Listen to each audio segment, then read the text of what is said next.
खुदा आसमानी बाप, हम तेरी धन्यवाद स्तुति करते हैं। तेरी नाम की महिमा हो। Hallelujah, hallelujah, hallelujah. प्रभु जी, आपके अनुग्रह की दया के लिए हम करोड़ों धन्यवाद की भेंट चढ़ाते हैं। आप महान परमेश्वर है, अनुग्रह के दयालु है। आपने हम लोग सबको पिता पंगु तरह संभाला है, मुझे और मेरी परिवार और प्रभु पूरी कलीसिया को। आप प्रभु पूरी पिता परमेश्वर विश्वासियों के परिवार को, बालक से लेके बुजुर्ग तक, प्यारे पिता आपके पंगु तले अपने प्रभु संभालते हुए अभी तक प्रभु हमें जीवित रखा। इसके लिए धन्यवाद स्तुति करते हैं। आज की प्रभु जी आराधना में हम सब एक मन होने के लिए और आपको धन्यवाद की भेंट चढ़ाने के लिए हमें अवसर दिया, धन्यवाद करते हैं। हम प्रार्थना में प्रभु जी मांगते हैं, पवित्र आत्मा हमें उत्साहित करें। जैसा हमको प्रार्थना करना है, जिस प्रकार हमें आराधना करना है, प्यारे पिता आपकी आत्मा के द्वारा हमें और अधिक सिखाइए, ताकि आपकी इच्छा, आपकी मर्जी के मुताबिक जैसा आप चाहते हैं उस प्रकार हम आराधना आपको कर सकें। तमाम उस प्रभु उपकार को हम स्मरण करते हैं जो बीते हुए हफ्ता में हमारे जीवन के अंदर, हमारे परिवार के अंदर, हमारी जो है हर एक ज़रूरतमंद को आपने पूरे की और आशीषित करके आज इस आराधना में आप प्रभु ऑडियो को दोबारा घरों में आप प्रभु जी हर लोग झुंड हो के तेरी नाम की महिमा करने का हमें दिया हुआ इस समय के लिए धन्यवाद करते हैं। इस आराधना में भाग लेने वाले प्रत्येक भाई बहनों को आप आशीषित करें। हमारा गाना बजाना सब कुछ आपके नाम की महिमा को लेकर पाए। प्यारे प्रभु, आप हमसे बात करें, अपने वचनों को द्वारा आप प्रभु चुने हुए अपने प्रभु प्रिय भक्तजन के इस्तेमाल करें। तेरी आत्मा में प्रभु भरपूर करें, ताकि जो है आत्मा और सच्चाई से होके आपको हम आराधना, स्तुति और धन्यवाद की भेंट चढ़ाते हुए तेरे वचनों को प्रभु स्मरण कर सकें और मनन कर सकें, आपके नाम की महिमा का गवाही बनने पाएँ। हमें प्रभु जी आप पिता परमेश्वर अनुग्रह की दया करें, आरंभ से लेकर अंत तक आपका उपस्थिति रहने पाएँ। प्रार्थना को सुना, धन्यवाद यीशु मसीह के नाम से मांगते हैं, आमीन। Thank you Lord, hallelujah. धन्यवाद, धन्यवाद, धन्यवाद। पवित्र आत्मा,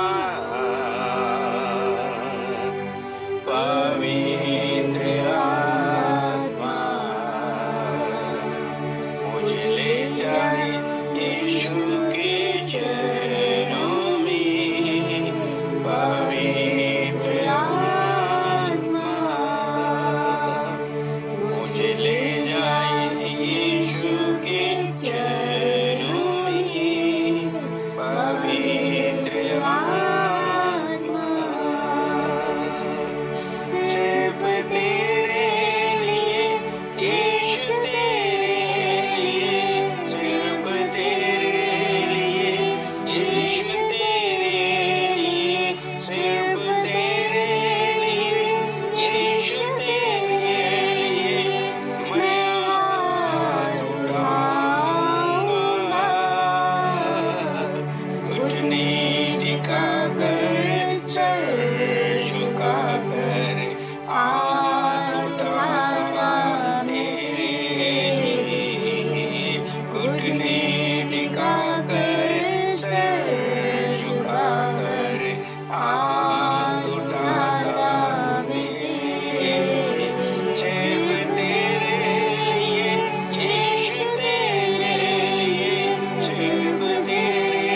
धन्यवाद धन्यवाद पिता, धन्यवाद के साथ मैं आपके सम्मुख आती हूँ निर्मलता दीनता से। इस राजा अभी तक आपने हमें संभाल रखा, इस महामारी में हम सबको बचा कर रखा, अपने पंखों तले छिपा कर। इस राजा हमारी सारी ज़रूरतों को आपने पूरा किया, मैं आपका धन्यवाद करती हूँ। आज की आराधना को आपके हाथ में सौंप देते हैं। इस राजा आज की आराधना करने वालों को, गीत गाने वालों को, वचन पढ़ने वालों को, अंगीकार करने वालों को, यीशु राजा प्रार्थना करने वालों को आपके हाथ में सौंपते हैं। यीशु राजा आज आप सबको आशीषित कीजिएगा। यीशु राजा आज की आराधना में आपका आग उतरने पाए हम सब पर, जिससे हम छुटकारा चंगाई प्राप्त करें और हमारे बंधन खुलने पर शैतान की सब क्रिया कार्य हम सब में से निकल जाए और आपका ताज़ा अभिषेक हम सब पर उतरने पाए और हमारे एक बेदारी आने पाए हमारे कलीसिया में। प्रार्थना की आत्मा को उड़ेल दिएगा प्रभु यीशु जी, ताकि हम लोग प्रार्थना कर सकें और आपके नाम के ऊंचा करने पाए और आपके नाम की महिमा करने पाए यीशु राजा। और पिता यीशु राजा आपके वचनों के द्वारा हम आपकी सेवकाई करने पाए। यीशु राजा आप मदद और सहायता करना। आपने मेरी प्रार्थना को सुना, धन्यवाद। यीशु के नाम से इस प्रार्थना को मांगती हूँ, आमीन। Thank you Jesus, hallelujah. आइए हम सब मिल के कोयर के साथ गीतों को गा के परमेश्वर के नाम की हम महिमा करेंगे। सब एक मन होकर कोयर के साथ मिल के गीतों को गाएंगे। Hallelujah, praise the Lord, hallelujah. Thank you Jesus.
पवित्र पवित्र पवित्र परमेश्वर, हम आपका धन्यवाद करते हैं आज के सुंदर समय के लिए। प्रभु जी, तू भला है और तेरी करुणा सदा की है। बेशक हम अपनी शारीरिक आंखों से नहीं देख पाते हैं, पर तू हमारे कितना करीब रहता है प्रभु जी। हमारी हर एक प्रार्थना तू सुनता है, कबूल करता है, उसके अनुसार काम करता है। हम आपका धन्यवाद करते हैं पिता। फिर से एक बार प्रभु जी, मैं अपनी पूरी मंडली को, अपनी पूरी कलीसिया के लिए प्रार्थना करती हूँ। हर एक परिवार के लिए मैं प्रार्थना करती हूँ। बच्चों से लेकर बड़े तक सबको आपके हाथों में सौंप देती हूँ पिता। संभाल मेरे राजा, जिसने हमें बुलाया, जिसने हमें चुना, जिसने हमें नाम लेकर बुलाया, वो सच्चा है। धन्यवाद करते हैं प्रभु जी। हर परिवार को, छोटे से लेकर बड़े को, सबको तेरे हाथों में देते हैं पिता। खासकर प्रभु जी इन दिनों में फिर से मरी फैल रही है पिता, उसमें प्रभु जी हमें, हमारे परिवार को सब तकलीफ़ों से संभाल के रख पिता। हमारे चारों ओर तेरे लहू का बाड़ा हमेशा रहने पाए। तमाम देखी अनदेखी सारी ताकतों को यीशु नासरी के नाम से हम बांधते हैं पिता। दया कर प्रभु, दया कर। हर घर की चौखट पर पिता, हर एक के माथे पर यीशु के लहू को हम विश्वास के साथ लगाते हैं। चारों ओर तेरे लहू का बाड़ा हमेशा हमें सुरक्षा देने पाए। अपने पंखों की आड़ में पिता हमें सुरक्षित रख। हमारी शारीरिक आत्मिक जीवन की सुरक्षा के लिए हम आपको अपने जीवन में मांग लेते हैं पिता। आपको चाहते हैं प्रभु, आप आइए हमारे जीवन में और हमें संभाल लीजिए खुदावन। बस आपके हाथों में हम अपने आप को सौंपते हैं। प्रार्थना सुनने के लिए हम आपका धन्यवाद करते हैं पिता परमेश्वर। सारा आदर, महिमा, जलाल आपको देते हैं और ये प्रार्थना प्रभु यीशु मसीह के नाम से मांगते हैं, आमीन। धन्यवाद तो धन्यवाद, धन्यवाद, धन्यवाद। तारीफ हो महान परमेश्वर। धन्यवाद तो धन्यवाद। तो आइए हम सब मिल के दूसरा गीतों को भी है, हम कोयर के साथ मिल के गाएंगे, उसके नाम की महिमा हो। Hallelujah, hallelujah.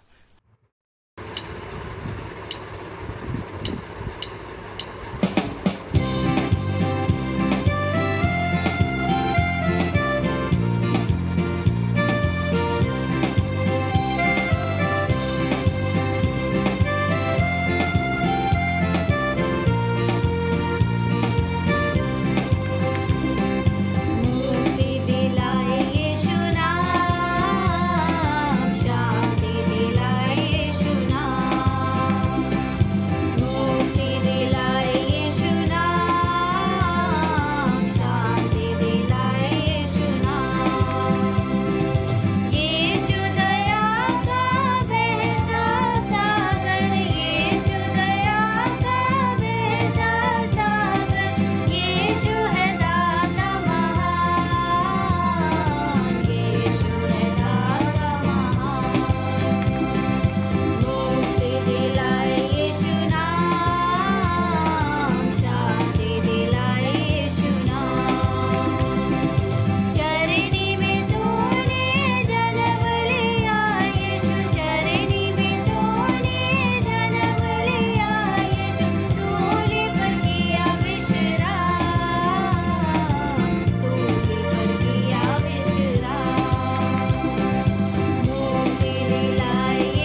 सबको जय मसीह की। आइए विश्वास के अंगीकार के वचनों को पढ़ते हैं। मैं यीशु मसीह के शरीर का अंग हूँ। शैतान का मेरे ऊपर कोई अधिकार नहीं है। मुझ में रहने वाला यीशु संसार में रहने वाले शैतान से बड़ा है, इसलिए शैतान पर मुझे विजय मिलता है। मैं हानि से नहीं डरूंगा। परमेश्वर मेरे साथ है और वह मुझ में रहता है। मैं ना डरूंगा, भय मेरे निकट ना आएगा। परमेश्वर मुझे नहीं छोड़ेगा और ना त्यागेगा। परमेश्वर मेरा सहायक है। जितने हथियार मेरी हानि के लिए बनाए जाएं, उनमें से कोई सफल ना होगा। मैं उस वृक्ष के समान हूँ जो बहती नदी के किनारे लगाया गया है और अपनी ऋतु में फलता है। जो कुछ मैं करूँगा वह सब सफल होगा। जहाँ कहीं मैं जाऊँगा, परमेश्वर के स्वर्गदूत मेरी रक्षा करते रहेंगे। कोई विपत्ति मुझ पर ना पड़ेगी और ना कोई दुख मेरे डेरे के निकट आएगा। यीशु मसीह मेरे लिए श्रापित हुआ और व्यवस्था के श्राप अर्थात दूसरी मृत्यु, रोग, आर्थिक अभाव इत्यादि से मुझे छुड़ाया है। मेरा परमेश्वर अपने उस धन के अनुसार जो महिमा सहित मसीह यीशु में है, मेरी हर एक घटी को पूरा करेगा। वह कंगाल बना ताकि मैं धनी हो जाऊं। जैसे मैं आत्मिक उन्नति कर रहा हूं, वैसे ही सब बातों में उन्नति करूं और भला चंगा रहूं। प्रभु यीशु मसीह का वचन मेरे हृदय में सिद्ध ज्ञान सहित अधिकाई से रहता है। परमेश्वर की ओर से यीशु मसीह मेरे लिए ज्ञान ठहरा है। मैं अंधकार के अधिकारों से छुड़ाया गया हूँ। अब शैतान का मेरे ऊपर कोई अधिकार नहीं है। शैतान के सब जलते हुए तीरों को मैं विश्वास की ढाल से बुझा दूंगा। यीशु मसीह के मार खाने से मैं चंगा हुआ। मेरा शरीर परमेश्वर के पवित्र आत्मा का मंदिर है। मैं परमेश्वर का मोल लिया हुआ हूँ। रोगों और शैतान का मेरे शरीर पर कोई अधिकार नहीं है। यीशु ही मेरा प्रभु और मसीहा है। विश्वास करने के कारण मैं परमेश्वर से जन्मा हूँ। यीशु ही परमेश्वर का पुत्र है। विश्वास करने से मैं संसार पर जय प्राप्त करता हूँ। यीशु ही मेरा उद्धारकर्ता और प्रभु है। हृदय से विश्वास और मुंह से अंगीकार करने से मैं परमेश्वर से जन्मा हूँ। मैं पाप नहीं करूँगा क्योंकि परमेश्वर का बीज मुझ में है। पवित्र आत्मा मुझे दिया गया है, जिसके द्वारा परमेश्वर का प्रेम मुझ में डाला गया है। मैं सभी शत्रुओं से भलाई करूँगा, उनसे प्रेम करूँगा और उनके लिए प्रार्थना करूँगा। अनुग्रह और धर्म रूपी वरदान की भरपूरी प्राप्त में यीशु मसीह के द्वारा मैं अवश्य ही अनंत जीवन में राज्य करूँगा। परमेश्वर को मेरा ध्यान है, इसलिए अपनी सारी चिंता उस पर मैंने डाल दी है। विश्वासी होने के कारण मैं अब किसी भी बात की चिंता नहीं करूँगा। परमेश्वर मेरे मनोरथों को पूरा करेगा। मेरे सब काम वही पूरा करेगा। जो मुझे सामर्थ देता है, उसमें मैं सब कुछ कर सकता हूँ। मेरे लिए कुछ भी असंभव नहीं है। विश्वास के कारण सब कुछ संभव है। मेरी रोटी और पानी परमेश्वर से आशीषित है। मैं स्वस्थ और भरपूर जीवन जीऊँगा। विजय हमारा है। मारानाता, प्रभु यीशु आ रहे हैं, तैयार रहो। आमीन।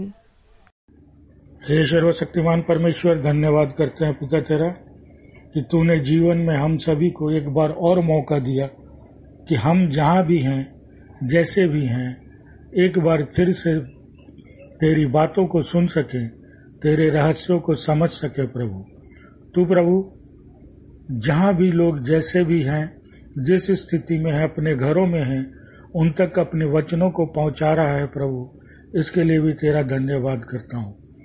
प्रभु आज तेरे रहस्य में तू क्या खोलने वाला है, प्रभु ये हम सब जान सकें और उस पर चलकर तेरी व्यवस्था पर चलने वाले बने। प्रभु तू जो भी आज वचन देने जा रहा है प्रभु, वो सबों के समझ में आए, वो इसे जान सके कि तू क्या उनसे बातें कहना चाहता है।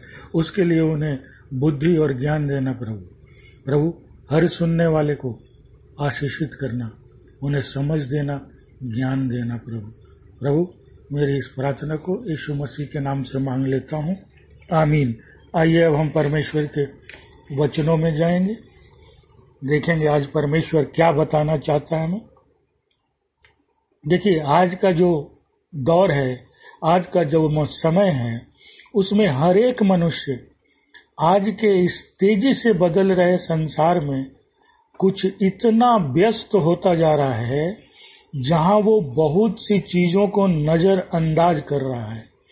हम इतने व्यस्त हो गए हैं किसी दूसरे कामों में कि बहुत सी चीजों को नजरअंदाज कर रहे हैं, और यही परेशानी विश्वासियों के जीवन में भी प्रवेश करती जा रही है। और हम विश्वासियों का ध्यान पिता परमेश्वर और उसके पुत्र यीशु पर से फिसलकर अन्य बातों पर केंद्रित होता जा रहा है। परमेश्वर पर हमारा विश्वास भी अन्य बातों में उलझकर धुंधला सा होता जा रहा है। परंतु विश्वासियों को सावधान रहना चाहिए, कहीं अन्य बातों की सोच और उलझने उन्हें इतना ना दूर कर दें, वो इतना अपनी परेशानियों और उलझन में खो न जाएं कि अपने परमेश्वर से, उसकी आशीषों से, उसकी दया से, उसकी करुणा से और उसके प्रेम से ही दूर हो जाएं। इसका ध्यान प्रत्येक विश्वासियों को रखना होगा कि वो संसार के या अपने अन्य परेशानियों में इतने न उलझ जाएं कि परमेश्वर से ही दूर हो जाएं। हमारे जीवन में चिंता, फिक्र, निराशा को खत्म करने का रहस्य परमेश्वर ने पवित्र शास्त्र में हमें बताया है। पर जब उलझने और परेशानियां आती हैं, हम परमेश्वर के उन वचनों को भूल जाते हैं और किसी अन्य चीजों के माध्यम से अपनी परेशानियां, मुश्किलों को सुलझाने की कोशिश करते हैं। परंतु हम उन रहस्यों को समझ नहीं पाते या उसकी गहराई तक जाने का समय या इच्छा की कमी हमारे पास होती है। ये विश्वासियों के जीवन की मैं बात कर रहा हूं। कभी कभी ऐसा दौर आ जाता है कि हम परमेश्वर से हटकर किसी अन्य चीज पर अपनी आशा टिका देते हैं, और परमेश्वर ने क्या रास्ता बताया था इन मुश्किलों से बचने का, वो सब चीजों को भूल जाते हैं। ये सारे रहस्य हमारे लिए दिए गए हैं और ये रहस्य परमेश्वर की योजना का एक हिस्सा है, और वह योजना हमारे ही लिए परमेश्वर ने बनाई है। यीशु को धरती पर भेजने का यह एक महत्वपूर्ण कारण था कि परमेश्वर पुत्र स्वयं शरीर में आकर परमेश्वर की योजना और रहस्यों को बताए, समझाए, जो हमारे समझ से परे है, जिसे हमारी बुद्धि, हमारा ज्ञान नहीं समझ पा रहा। इसके लिए परमेश्वर ने अपने पुत्र को इस धरती पर भेजा था कि जब वो एक मनुष्य के रूप में समझाएगा, तब शायद लोग इसे आसानी से, जल्दी से समझ लेंगे। लेकिन फिर भी बहुत से विश्वासी ऐसे हैं जो अभी इस समझ से दूर हैं, वो इन रहस्यों को नहीं जान पा रहे।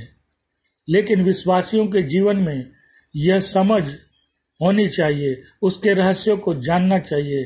वो वचनों में क्या कह रहा है ये हमें समझना चाहिए। हर एक के जीवन में जब विपरीत परिस्थिति आ जाती है तो परिस्थितियों को और उनसे अपने आप को निकाल लेने का रास्ता परमेश्वर ने बताया। वो हमें परमेश्वर के वचनों के द्वारा मिलता है। आज के समय में हमारे जीवन में चिंता और निराशा की स्थिति का पैदा हो जाना एक आम सी बात बनती जा रही है, और विश्वासी भी इस स्थिति से अछूते नहीं हैं। उनके जीवन में भी ऐसी स्थिति बन जाती है कि वो अक्सर चिंताओं में घिर जाते हैं, और जब आपके ऊपर चिंता आती है, आप चिंता में घिरते हैं, तो चिंता अपने साथ कितनी ही और बीमारियों को लेकर चली आती है, जिससे आपका शरीर अस्वस्थ हो जाता है। सिर्फ एक चिंता अनेक बीमारियों को जन्म देती है। लेकिन इसीलिए उससे बचने के लिए परमेश्वर ने बाइबल में वचन दिए, उस रहस्य को बताया कि तुम इन चिंताओं से बच सकते हो, और अगर चिंताओं से अपने आप को बचा लिया मेरे बताए हुए मार्ग पर चलते हुए, तो तुम अनेक बीमारियों को भी हरा दोगे जो तुम्हारे शरीर में प्रवेश करना चाहती हैं या कर जाएंगी। आप उससे बच सकते हैं। परमेश्वर के विश्वासी होने के बाद भी हम अक्सर चिंताओं से अपने आप को घिरा पा रहे हैं आज, और फिर निराशा जीवन में भरती जा रही है। परंतु हमारा परमेश्वर कहता है इन चीजों से जीवन में घबराना नहीं, और जब भी तुम्हारे में ऐसी स्थिति पैदा हो, तुम्हारे जीवन में ये स्थितियां आ जाएं, विपरीत परिस्थितियां आ जाएं, तो क्या करना? मेरे वचन को याद रखना। आइए हम उस वचन को देखेंगे। पहला पतरस 5:7, 1 पीटर चैप्टर 5:7, तुम अपनी सारी चिंता उस पर छोड़ दो क्योंकि वह तुम्हारे लिए चिंतित है। परमेश्वर का वचन सीधा कह रहा है, जब तुम चिंताओं से घिरो मेरे विश्वासियों, अपनी चिंता मुझ पर छोड़ दो। क्यों छोड़ दो? क्योंकि मैं तुम्हारे लिए चिंतित हूं। मेरे चुने हुए तुम लोग हो, मैं तुम्हारी चिंता करता हूं। फिर तुम क्यों चिंता करते हो? अपनी चिंता मुझ पर डालो ना। चिंता करने के लिए मैं हूं तो बैठा। लेकिन हम क्या करते हैं?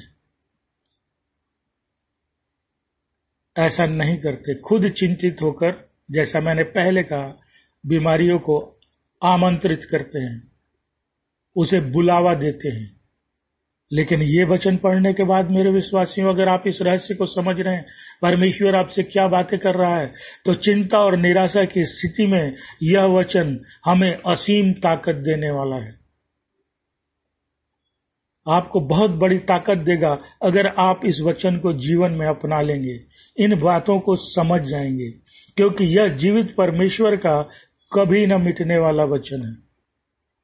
और उसने आपसे कहा, मैं तुम्हारी चिंता करता हूं। फिर तुम क्यों चिंता करते हो?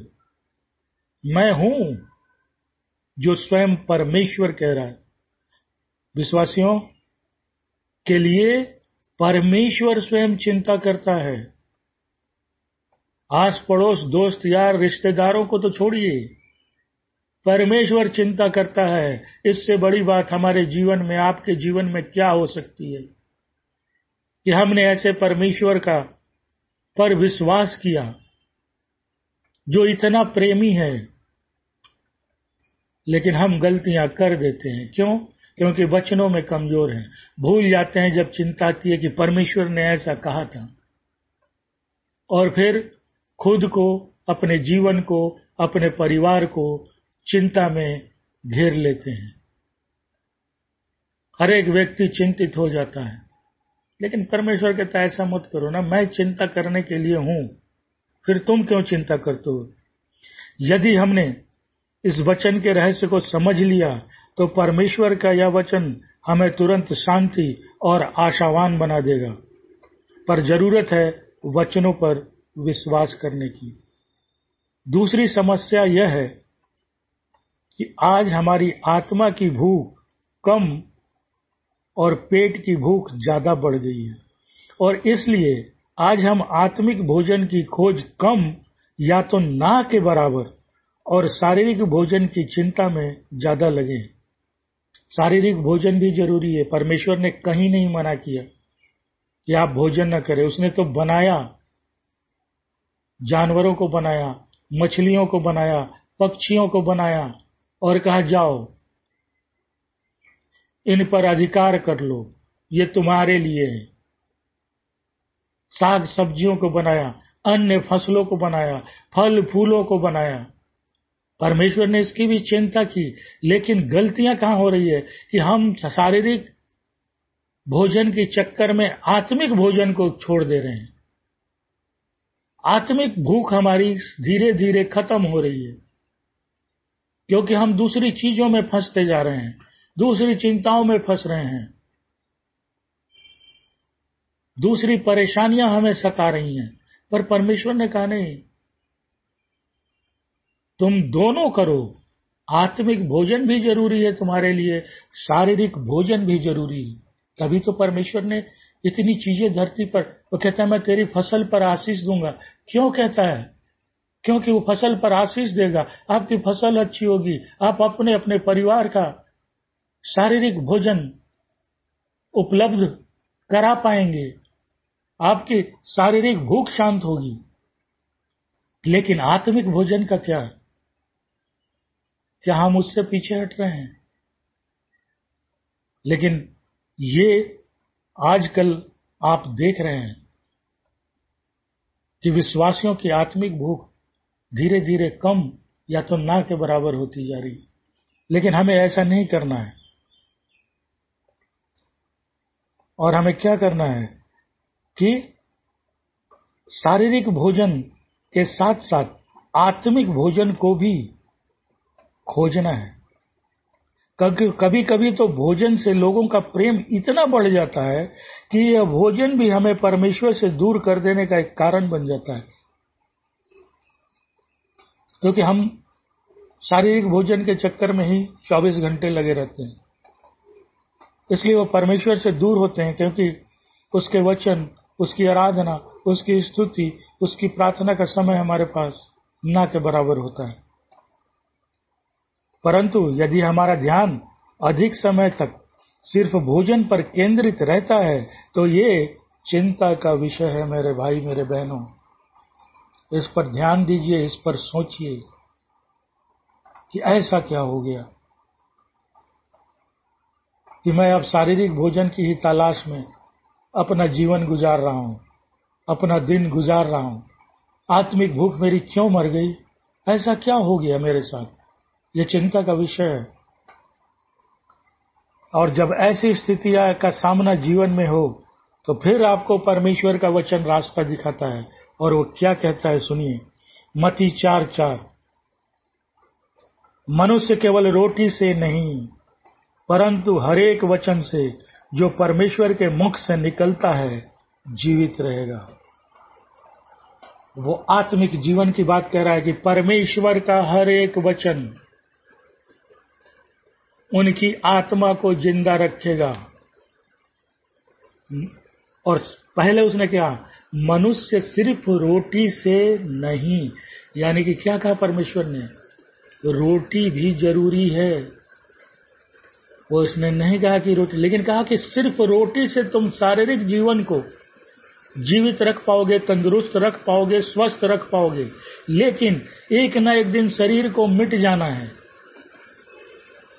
कहता है परमेश्वर के मुख से निकला प्रत्येक वचन, उससे भी मेरे विश्वासी जीवित रहेंगे। वो आत्मिक जीवन की बात कर रहा है कि अगर आत्मिक जीवन चाहिए मेरे भाई, मेरे बहन, शारीरिक जीवन समाप्त होने के बाद, तो आपके परमेश्वर के वचन को अहमियत देनी पड़ेगी, उसे पहला स्थान देना पड़ेगा। और कौन से वचन की बात करता है? जो मेरे मुख से निकलता है। और उसके मुख से निकला हुआ प्रत्येक वचन आप पवित्र शास्त्र बाइबल में खोज सकते हैं, आपको मिल सकता है। परमेश्वर अपने संदेश को, अपनी वाणी को, अपने बातों को, अपने विचार को, अपने रहस्यों तक किसी न किसी के द्वारा जरूर आप तक पहुंचा रहा है। अब ये हमारे ऊपर है कि हम उस वाणी पर, उस वार्ता पर, उस संदेश पर, उस रहस्य पर कितना ध्यान देते हैं, उसे कितना समझने की कोशिश करते हैं। क्योंकि जो ही आप परमेश्वर की वाणी से हटते हैं, वचन से हटते हैं, आपके जीवन में कोई और अन्य चीजें पहला स्थान ले लेती हैं। और ये बहुत ही घातक है विश्वासियों के लिए। इसीलिए वो कहता है, याद रखो रोटी भी जरूरी है, लेकिन मेरे मुख से निकला प्रत्येक वचन भी विश्वासियों के आत्मिक जीवन को जीवित रखने के लिए बहुत जरूरी है। जिसने भी परमेश्वर के मुख से निकले उस बहुमूल्य वचन को समझ लिया उसका जीवन आज आत्मिक आनंद, शांति, सुख, प्रेम, सच्चाई, करुणा में डूब जाएगा। आपके अंदर ये चीजें आ जाएंगी, लेकिन उन रहस्यों को समझने की जरूरत है। परंतु कुछ लोगों ने अब तक जीवन में वचनों की मुख्यता नहीं दी। कारण जो भी हो, वचनों को सुन लेना, पढ़ लेना, बोल देना, इससे नहीं होगा। उससे जीवन में प्रथम स्थान, और देखिए उसके बाद आपको कितनी ताकत मिलती है। हर एक अपनी चिंता उस पर डालो। क्यों? उसने कहा मैं चिंता करता हूं भाई, तू रोटी से ही केवल नहीं, तेरे लिए मेरे वचन भी जरूरी हैं।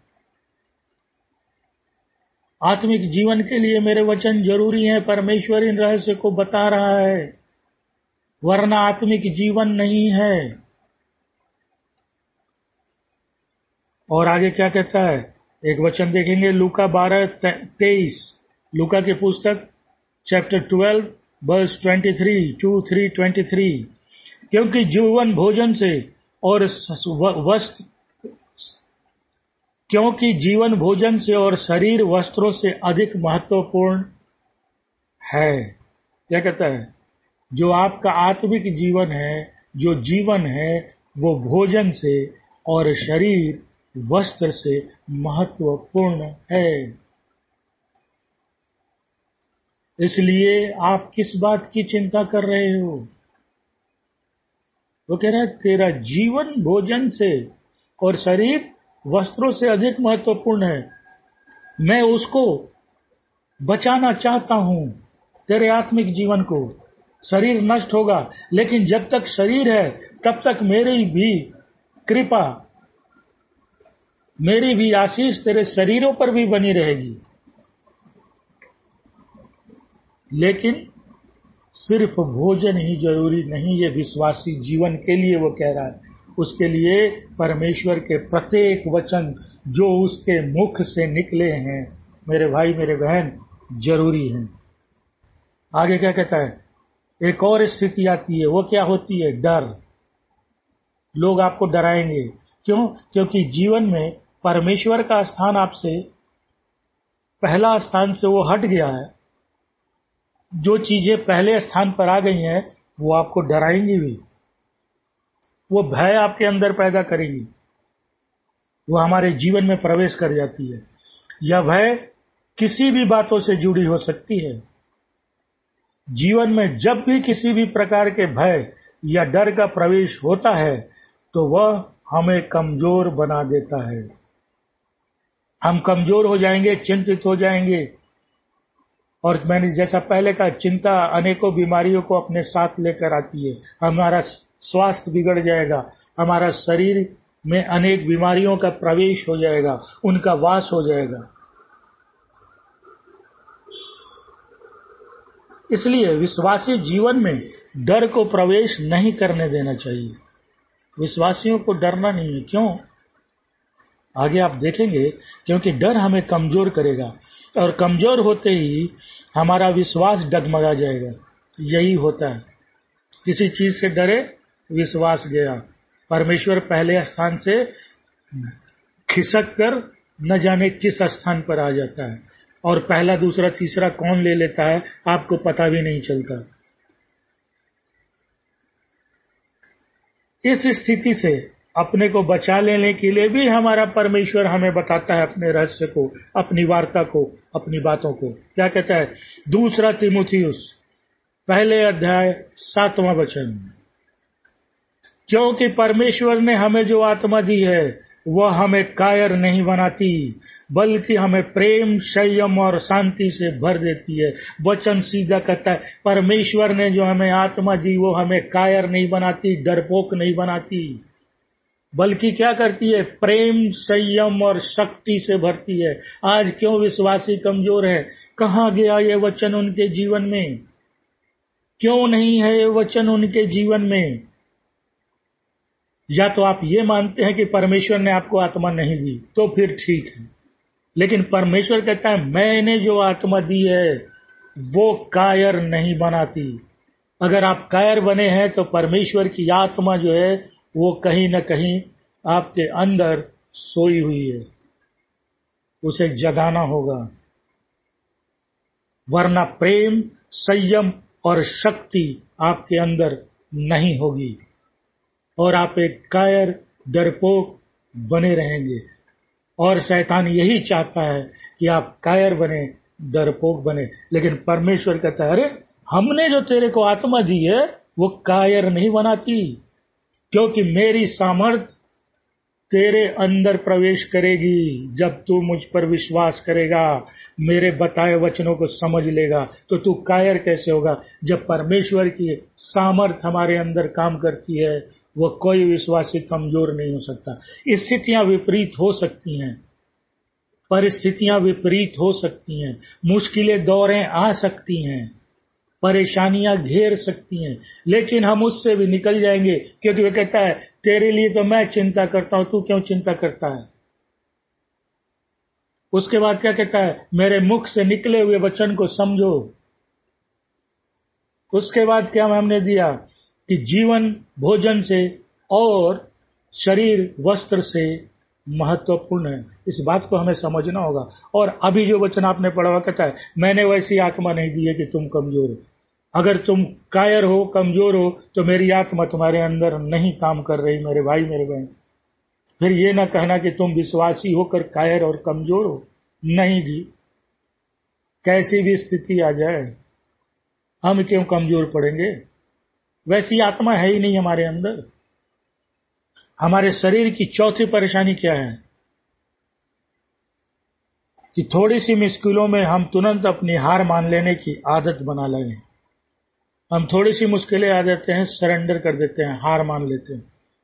होता यह है कि जब हमारे जीवन में कुछ विपरीत परिस्थितियां आ जाती है तो हम चिंता और निराशा में भर जाते हैं, और यह निराशा हमारे अंदर एक अनजान सा भय उत्पन्न कर देती है। फिर भय से कमजोरी आ जाती है और हम जीवन में अपने आप को हारा हुआ मान लेते हैं। फिर यह विचार मन में आ जाता है कि अब मैं कुछ भी नहीं कर सकता, परंतु हमारा परमेश्वर इस स्थिति से निपटने के लिए भी अपने रहस्य को आज आप पर प्रकट कर रहा है। और वचन में क्या कहता है? फिलिपियो 4:13, फिलिपियो की पुस्तक 14 अध्याय उसका 13वां वचन, चैप्टर 4 वर्स 13, 1-3-13, जो मुझे शक्ति देता है उसके द्वारा मैं सभी परिस्थितियों का सामना कर सकता हूं। जो मुझे शक्ति देता है। अब अगर आपको परमेश्वर शक्ति नहीं दे रहा तो आप तो परिस्थितियों का सामना नहीं कर पाएंगे। लेकिन अगर परमेश्वर मुझे शक्ति दे रहा है तो मैं प्रत्येक परिस्थिति का सामना करने में सक्षम हूं, क्योंकि परमेश्वर की सामर्थ, परमेश्वर की मदद मेरे साथ होगी। वो कहता है तू आगे आगे चलेगा और मेरी सामर्थ तेरे पीछे पीछे चलेगी। फिर मैं क्यों हार गया? क्यों भय ने प्रवेश किया? कहां एक छोटे से चिंता हुई, चिंता ने भय पैदा किया, भय ने कमजोर किया और मैं हार मान लिया। यह विश्वासी जीवन नहीं है। विश्वासी जीवन में परमेश्वर ने कहा, मैं तुम्हें शक्ति देता हूं, और जिसे मैं देता हूं वो हर एक परिस्थिति का सामना करने में सक्षम है। अपने आप को देखिए कि क्या परमेश्वर की शक्ति आप में काम नहीं कर रही? अगर नहीं कर रही तो कहां चूक हुई? मैंने क्या किया? मैंने चिंता की, मैंने शारीरिक भोजन को ज्यादा महत्व समझा, मैंने भोजन और वस्त्र को ज्यादा महत्व दिया। क्या परमेश्वर की वो आत्मा मुझे नहीं मिली जो हमें कायर नहीं बनाती? और यह सत्य है कि आज ऊपर लिखी हुई परिस्थितियों से विश्वासी भी गुजर रहे हैं, परंतु यह हमारे जीवन में वचन और वचनों के रहस्य की अज्ञानता के कारण होता है, क्योंकि हम वचनों को न समझने का प्रयास करते हैं, न समझते हैं, न उसे पहला स्थान देते हैं। यदि हम परमेश्वर और उसके वचनों का ज्ञान है मेरे अंदर और हमारा विश्वास इन दोनों पर है तो हम जीवन की मुश्किलों में विचलित नहीं होंगे। जीवन में ऐसी विपरीत परिस्थितियों से हमारा आमना सामना तो होता रहेगा, पर हम हताश या निराश नहीं होंगे, क्योंकि हमें पता है कि हमारा जीवित और सर्व सामर्थी परमेश्वर स्वर्ग में मेरी मदद के लिए बैठा है और शायद हमें हमारे या इस संसार के लोगों के पास इन सब विपरीत परिस्थितियों को नियंत्रित करने की क्षमता और बल चाहे न हो, पर परमेश्वर का नियंत्रण पूरी सृष्टि पर है। पूरी सृष्टि उसके नियंत्रण में है। आपका भरोसा और विश्वास जो परमेश्वर पर है, उसके द्वारा आप हर एक विपरीत परिस्थिति का सामना बिना विचलित हुए पूरी सफलता के साथ कर सकते हैं। परंतु साथ ही साथ हमें सावधान भी रहना होगा।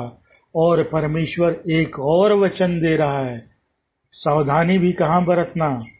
इब्रानियों 3:12, हे भाइयों सावधान रहो, कहीं ऐसा ना हो कि तुम में से किसी का मन दुष्ट और अविश्वासी हो जाए और तुम जीवित परमेश्वर से दूर हो जाओ। परमेश्वर चेतावनी दे रहा है, भाई इसका भी ख्याल रखना, क्योंकि जो बातें जो वचन मैंने पूरे ऊपर कही, चिंतित मत होना, मैं चिंता करता हूं, मेरे वचनों से तुम जीवित रहोगे। जीवन और शरीर महत्वपूर्ण है। मैंने जो आत्मा दी है वो कायर नहीं है, वो शक्ति देती है। जो शक्ति मैंने दी है, हर एक परिस्थितियों का मुकाबला कर सकते हो, लेकिन ये सारी चीज पाने के लिए मेरे विश्वासियों सावधान रहना कि कहीं तुम्हारा मन दुष्ट और अविश्वासी न हो जाए। फिर ये सारे वचन, ये सारे रहस्य जो मैंने बताए वो तुमसे दूर हो जाएगा।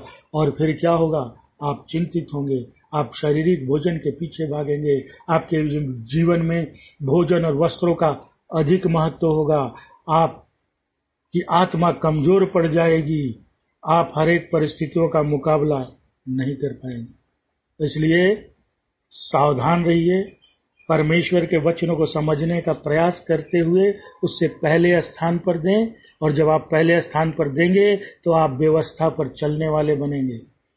फिर हमारे जीवन में खुशियां ही खुशियां हैं, आनंद ही आनंद है, क्योंकि परमेश्वर हर चीज देने को तैयार है। हमारा परमेश्वर ऐसा प्रेमी है, हम पा नहीं पा रहे, इसका कारण हमें खोजना होगा। परमेश्वर हर एक की चिंता को दूर करे, उनके लिए आत्मिक भोजन की भूख बढ़ाए, ताकि वो उसके मुख से निकले हुए प्रत्येक वचन को महत्व दें, वो जीवन और शरीर को अधिक महत्व दें, उनकी आत्मा कायर न बनाए, बल्कि प्रेम, संयम और शक्ति से उन्हें भरे, और उन्हें ऐसी शक्ति दे परमेश्वर जिससे वो हर एक परिस्थितियों का मुकाबला कर सके। इसी प्रार्थना के साथ मैं हर एक विश्वासी के लिए प्रार्थना करता हूं और यही इच्छा रखता हूं कि हम सब इस वचनों के रहस्यों को जानकर हर एक इन ताकतों को वचनों के द्वारा प्राप्त कर सके अपने जीवन में, और अपने जीवन को परमेश्वर पर केंद्रित करके एक आनंदित जीवन जिए। परमेश्वर सबको आशीष दे, आमीन। धन्यवाद पिता, धन्यवाद धन्यवाद धन्यवाद धन्यवाद। तो आज के ये प्रभु जी सुंदर वचन के लिए प्यारे पिता परमेश्वर, आपने अपने प्रभु वचन को द्वारा हमसे आपने बात की। हमारे तमाम जितने भी प्रभु निराश मन है, तखावत है और प्रभु भूल है, उन तमाम बातों के लिए आपने अपने वचन को द्वारा हमें उत्साहित किया है। भाई प्रशांत को द्वारा इसके लिए धन्यवाद करते हैं। भाई को आशीष दे, उनके परिवार को आशीष दे, और भी तेरी गुप्त बातों को प्रभु बांटने के लिए मदद और सहायता दे। आज के दिन प्रभु जी जितने भी आप पिता परमेश्वर जो लोग हैं, आप प्रभु जी इस पिता लॉकडाउन के समय के वजह से कई चीज़ें जो है निराश मन में है, तनाई में है, आप प्रभु जी उस प्रकार तमाम जितनी भी संसार की जो है आप प्रभु जी सारी बातों से आप प्रभु दबे हुए हैं, अपने नीति जरूरतमंद के लिए, वे तेरे कार्य के लिए प्रभु जी अपने भरोसा खोते हुए जब चल रहे हैं, तो ये वचन प्रभु हरेक को सहायता करता है। आप पिता परमेश्वर यीशु के द्वारा हम सब कुछ प्राप्त कर सके।